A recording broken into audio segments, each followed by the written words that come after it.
Good morning, Toastmasters. Who was Charles Darwin? He was a lot of things to a lot of people. But what exactly did he do, and why did he get the reputation that he did get? He was just like us. He was a man, he was a father, he was a son and a grandson.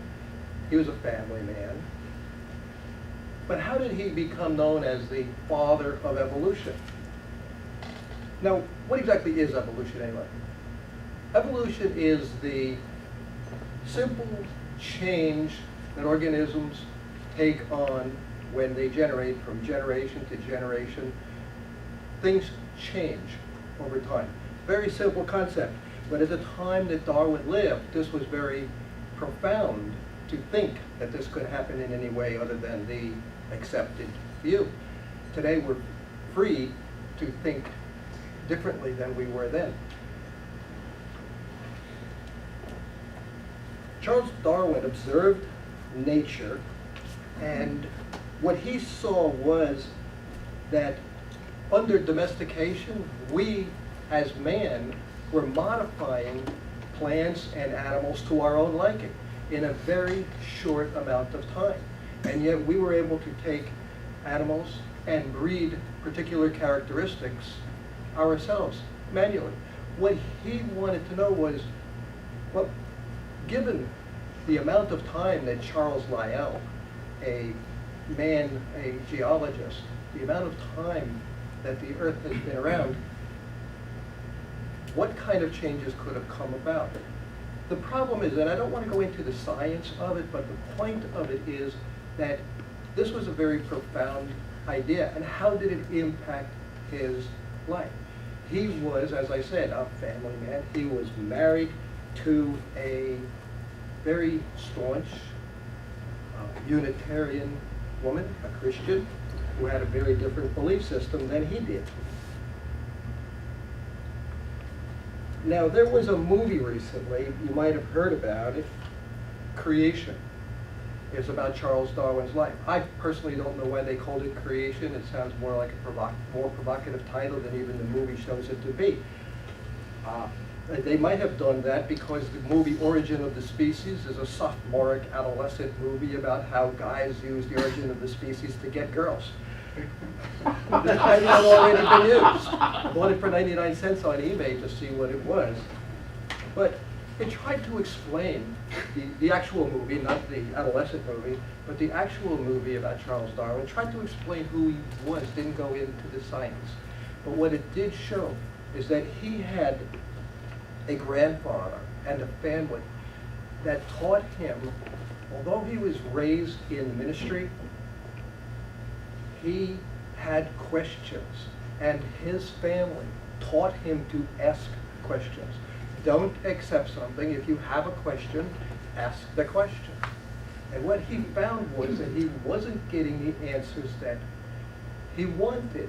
Now, of course, he's been accused of only wanting to see what he wants to see. But I don't believe that that was the case at all. Now, who am I to talk about Charles Darwin? I've been told that he's my God. Well, he really isn't. He's just a man. So what exactly is he? You have to determine who he is to you based on what you believe and how he's impacted your life. But what I see is a man who asked questions, didn't get the answers that agreed with his observations. Now, his grandfather, Erasmus Darwin, 40 years before, had envisioned evolution. Many people before Darwin had understood evolution. They had seen changes happening, and they wanted to know why. Nobody explained it. Aristotle tried to explain it, but Aristotle couldn't even figure out gravity. He thought that that fire went up because it belonged to the sun, and that rocks fell because they belonged to the earth. He gave it some thought, but he couldn't figure it out. Many people tried to figure out evolution. They saw it happening, but they didn't know why. They couldn't explain it. In the 1800s, Darwin had these same questions, but he saw that everybody else was just going about it wrong. And he obviously had more free time than most of us because he devoted his life to this. Inadvertently, actually, he was given the opportunity to go on a voyage on the Beagle, which is Janice here today. Janice gave me a book a while back. She bought it at a garage sale. It's What Darwin Saw. Now, this is almost anecdotal, but it contains just the visual observations that he made that started to make him ask questions. He saw things that were similar, that shouldn't be similar under the ordinary view of the time. What he thought was, why would, for example, different animals, whales and bats and people, have the same arm? They had the same structure. And he questioned that. He thought, why would that be? Well, certainly if they were created that way, that makes sense, but I have another fear. I think that there was a progenitor before them, all of which had that feature, and it broke down into different species, and he saw it, and he couldn't understand why a created species would have similar components. He thought that it was more elegant. It actually ennobled the current theory to think that there was a commonality and a design, if you want to call it that, that filtered down and grew a natural process that he wanted to understand.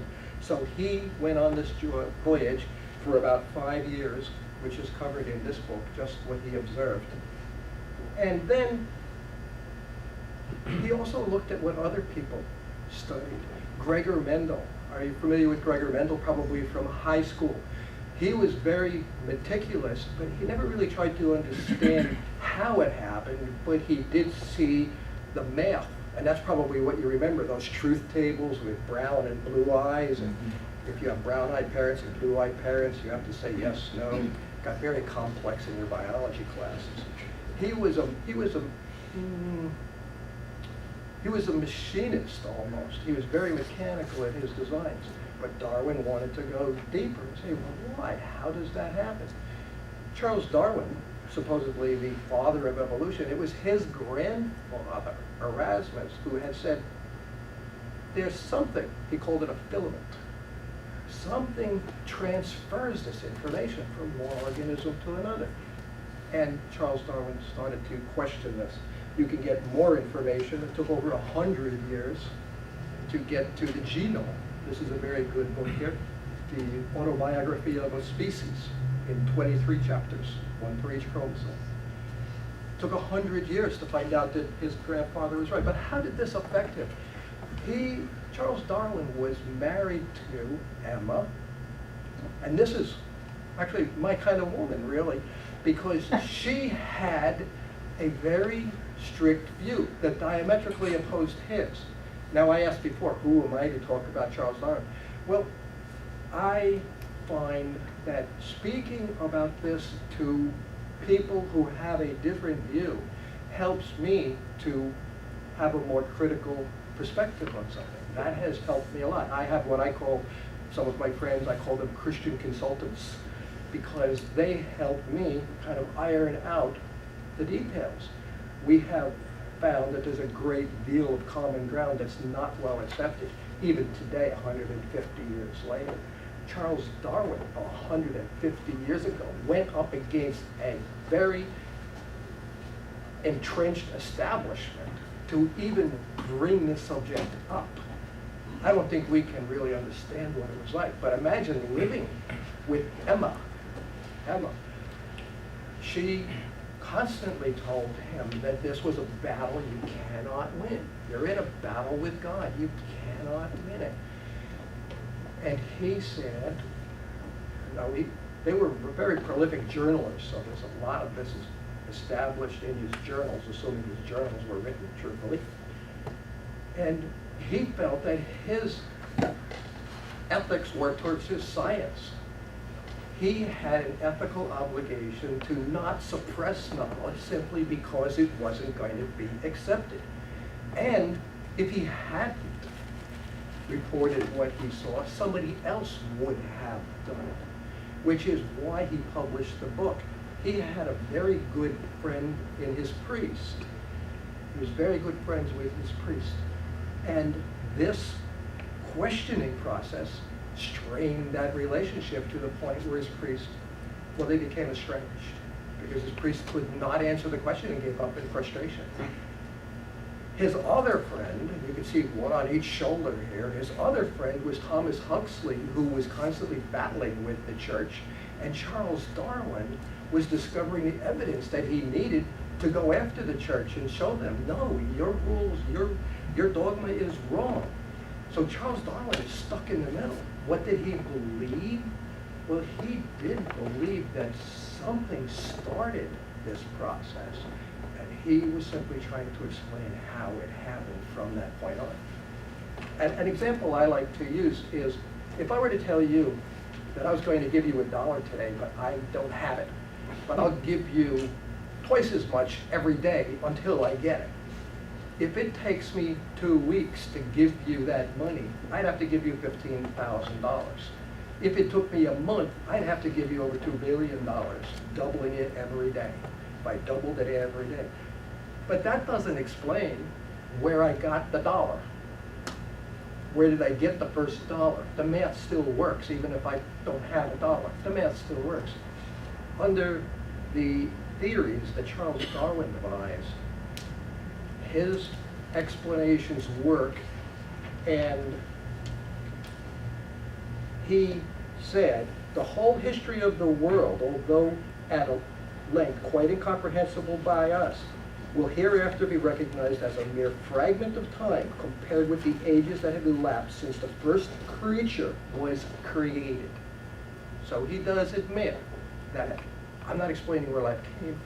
I'm just saying that this is how it happened since life was created. Charles Darwin was torn between two lovers.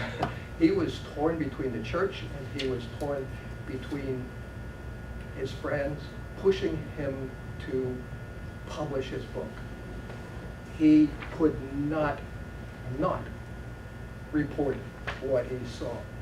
He was a man in a strife of his own. And so who is Darwin? It depends on how you view his philosophies. Thank you.